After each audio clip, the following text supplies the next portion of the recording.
hit these. I wanted to hit on these prospects that Easton Butler had tweeted about, and thanks to everybody in the chat, man. Y'all are cracking me up. I cannot look over there, right?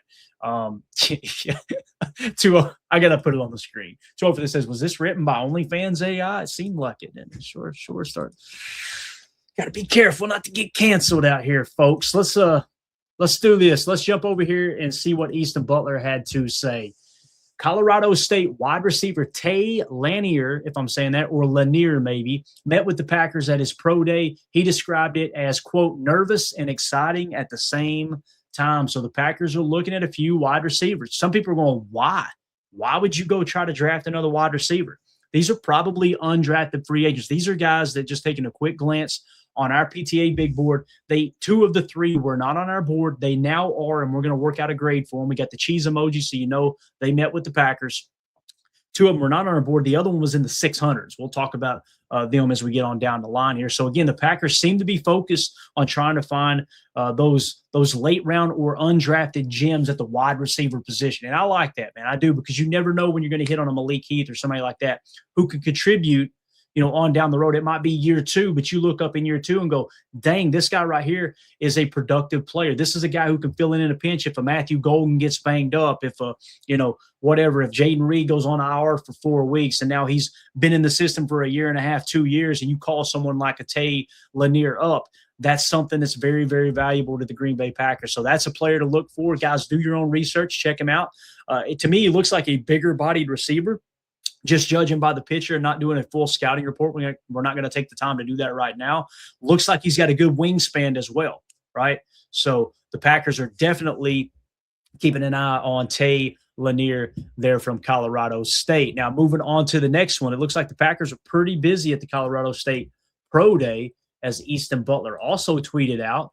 Colorado State defensive tackle Janias, maybe is how you say it, Janias Taya, spoke with the following teams at his pro day: Packers, Lions, Bears, Broncos, Patriots, Eagles, Seahawks, and Commanders. So obviously the Packers met with this defensive tackle, Tafaya, with Colorado State. Just judging by the picture there, to me, that looks like probably more of a nose, maybe a 3-tech. He looks a little thicker, a little shorter in that regard, but he's definitely not like carrying a whole lot of weight there in college, right? He's definitely a shorter build at the D tackle position. And again, one of the sneaky needs for the Packers is nose tackle. That's something I'm a little bit concerned with. I'm a little bit concerned about potentially, what are we going to do at nose? What's the game plan? Last I checked, Calais Campbell has still not come off the board. It's got me kind of wondering, is Calais Campbell maybe not decided if he's going to play football yet this year, right? I haven't heard that. But the fact that nobody's made any offers or there hasn't been any kind of rumors whatsoever, I could also see it being something that maybe Gute and Jonathan Gannon got together and said, hey, look, I want Calais for the right price. Calais, before you sign with anybody else, buddy, you better check with us, okay? Because we want you back. Go see what your market is and then bring the market to us, and we'll look to potentially match it. Maybe that's the way they're handling that. I hope that's the case. Then again, we know how Gute DiCaprio is. He may be going, nope, can't do it, too old, right? That could be the case. I hope that's not what's going on behind the scenes. But to the best of my knowledge, Calais Campbell has not signed anywhere, has not gotten any visits, offers, anything like that. So we will definitely keep an eye on that as well. But again, Colorado State defensive tackle Janias Taya spoke with the Packers at his pro day. Keep an eye on him moving forward. We'll get you guys a profile on these guys too in due time. We're still kind of focused on free agency and re-signing period right now. So once we get past that, we're going to shift right back into draft coverage real quick. We're going to be doing live mock drafts on the show. It's going to be an absolute blast, a party. And of course, we'll do our yearly live draft show. We're going to be live for every single NFL pick during the draft this year. So you guys make sure that you're subbed to the channel for that as well. Another player that the Packers met with in terms of a visit, Easton Butler tweeted out the Packers met with North Carolina defensive back Gavin Gibson at the Hula Bowl per Justin M_NFL. I think that's Justin Morrow, if I remember the last name correctly. So you got a defensive back that played for Bill Belichick at North Carolina, that's on the Packers' radar. They met at the Hula Bowl. Some of you guys are going, that was a long time ago. This stuff takes a while to leak out. That's what I love about Easton Butler. He stays diligent, combing through, finding all the information. You got people like Justin Merrill that's constantly going through the information as well and uncovering this stuff. So that's a guy that I think, I want to say we had him we had him actually graded a 547. So that's saying he would be worthy of the 547th pick. Now, keep in mind, the only thing that we had in there was the consensus big board data. Okay. So very, very, very incomplete profile. We'll see if we can get some more information on him, PFF grades, all that type of stuff. But again, the Packers meeting with the DB from the North Carolina Tar Heels in terms of potential draft prospects. So with that being said, that's kind of what we've got going on with the visits. I want to shift gears now and talk about Tom Pelissero's tweet that just dropped. A little bit of, I would say it's bad news personally.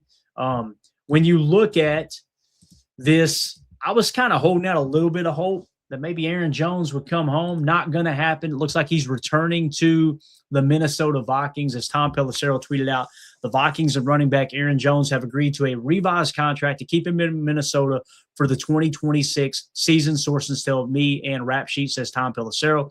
Jones lowers his base salary to $5.5 million and will stay in Minnesota. So Aaron Jones, unfortunately, is going to be a Minnesota Viking again. And listen, man, they're the ones who are seeking him, right? My guess is the Packers showed zero interest, and you can understand that, man. He's not the same player. Although, boy, oh boy, would it be nice to have him in that rotation. If you could have had him in the backfield, right? Josh Jacobs, Aaron Jones, Chris Brooks, hopefully a healthy Marshawn Lloyd.